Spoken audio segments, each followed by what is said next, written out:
ಕನ್ನಡಕ್ಕೆ ಹೆಮ್ಮೆಯ ಸಂಗತಿ, ಕನ್ನಡಕ್ಕೆ ಬೂಕರ್ ಪ್ರಶಸ್ತಿ ಬಂದಿರುವಂತದ್ದು. ಏನಿದು ಬೂಕರ್ ಪ್ರಶಸ್ತಿ? ಬೂಕರ್ ಪುರಸ್ಕಾರ ಅನ್ನುವಂಥದ್ದು ವಿಶ್ವದ ಪ್ರತಿಷ್ಠಿತ ಸಾಹಿತ್ಯಕ ಪ್ರಶಸ್ತಿಗಳಲ್ಲೊಂದಾಗಿದೆ. ಇದನ್ನ ಪಡೆಯುವುದು ಯಾವುದೇ ಭಾಷೆಯ ಬರಹಗಾರರಿಗೆ ಕೊಡುವ ಅದ್ಭುತವಾದಂತಹ ಒಂದು ಪ್ರಶಸ್ತಿ. ವಿಶ್ವ ಮಟ್ಟದಲ್ಲಿ ಈ ಒಂದು ಪ್ರಶಸ್ತಿಯನ್ನ ಅತ್ಯದ್ಭುತ ಪುಸ್ತಕಕ್ಕೆ, ಲೇಖಕರಿಗೆ, ಅಸಾಧಾರಣ ಚರಿತ್ರೆಗಳಿಗೆ, ಸಾಹಿತ್ಯಕ್ಕೆ ಕೊಡುವಂತ ಪ್ರಶಸ್ತಿ ಬೂಕರ್ ಪ್ರಶಸ್ತಿಯಾಗಿದೆ. ಈ ಬಾರಿ ಅಂತಾರಾಷ್ಟ್ರೀಯ ಬೂಕರ್ ಪ್ರಶಸ್ತಿ ಕನ್ನಡಕ್ಕೆ ಸಂದಿದೆ. ಕನ್ನಡ ನಾಡು ನುಡಿಯ ಹಿರಿಮೆಯನ್ನ ಎತ್ತಿ ಹಿಡಿದಿದ್ದಾರೆ ವಿಶ್ವ ಮಟ್ಟದಲ್ಲಿ. ಅವರೇ ಬಾನು ಮುಷ್ತಾಕ್ ಅವರು. ಬಾನು ಮುಷ್ತಾಕ್ ಹಾರ್ಟ್ ಲ್ಯಾಂಪ್ ಕಥಾ ಸಂಕಲನಕ್ಕೆ ಬಹು ನಿರೀಕ್ಷಿತ ಅಂತಾರಾಷ್ಟ್ರೀಯ ಬೂಕರ್ ಪ್ರಶಸ್ತಿ ಸಂದಿರುವಂತದ್ದು. ಈ ಒಂದು ಪುಸ್ತಕವನ್ನ ಅನುವಾದಕಿ ದೀಪಾ ಬಸ್ತಿಯವರು ಇಂಗ್ಲಿಷ್ ಭಾಷೆಗೆ ಅದನ್ನ ಅನುವಾದಿಸಿದ್ರು.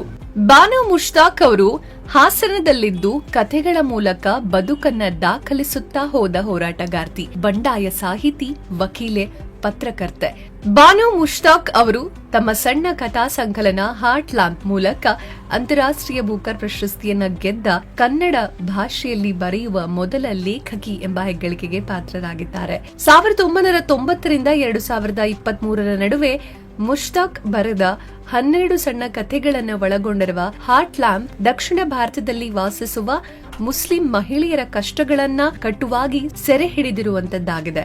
ದೀಪಾ ಬಸ್ತಿಯವರು ಅಂತಾರಾಷ್ಟ್ರೀಯ ಬೂಕರ್ ಗೆದ್ದ ಮೊದಲ ಭಾರತೀಯ ಅನುವಾದಕಿ ಎಂಬ ಹೆಗ್ಗಳಿಕೆಗೆ ಪಾತ್ರರಾಗಿದ್ದಾರೆ. ಮುಷ್ತಾಕ್ ಅವರ 5 ಸಣ್ಣ ಕಥಾ ಸಂಕಲನಗಳ ಅನುವಾದಿತ ಇಂಗ್ಲಿಷ್ ಸಂಕಲನ ಹಸೀನಾ ಮತ್ತು ಅದರ್ ಸ್ಟೋರೀಸ್ ಪೆನ್ ಅನುವಾದ ಪ್ರಶಸ್ತಿಯನ್ನ ಕೂಡ ಗೆದ್ದುಕೊಂಡಿತ್ತು.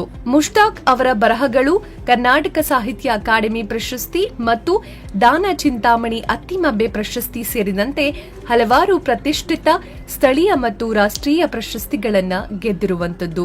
ಈಗ ಅಂತಾರಾಷ್ಟ್ರೀಯ ಮಟ್ಟದ ಬೂಕರ್ ಪ್ರಶಸ್ತಿ ಹಾರ್ಟ್ ಲ್ಯಾಂಪ್ಗೆ ಸಿಕ್ಕಿರೋದು ಕನ್ನಡಕ್ಕೆ ಹೆಮ್ಮೆಯ ಸಂಗತಿ. ಈ ಸಾಧನೆಯನ್ನ ಮಾಡಿರುವಂತಹ ಬಾನು ಮುಷ್ತಾಕ್ ಅವರಿಗೆ ಅಭಿನಂದನೆಗಳು. ಬೆಸ್ಟ್ ಎಂಟರ್ಟೈನ್ಮೆಂಟ್ಗಾಗಿ ಲೈಕ್, ಫಾಲೋ ಮತ್ತು ಸಬ್ಸ್ಕ್ರೈಬ್ ಮಾಡಿ ರೆಡ್ ಎಫ್ಎಂ ಕನ್ನಡ.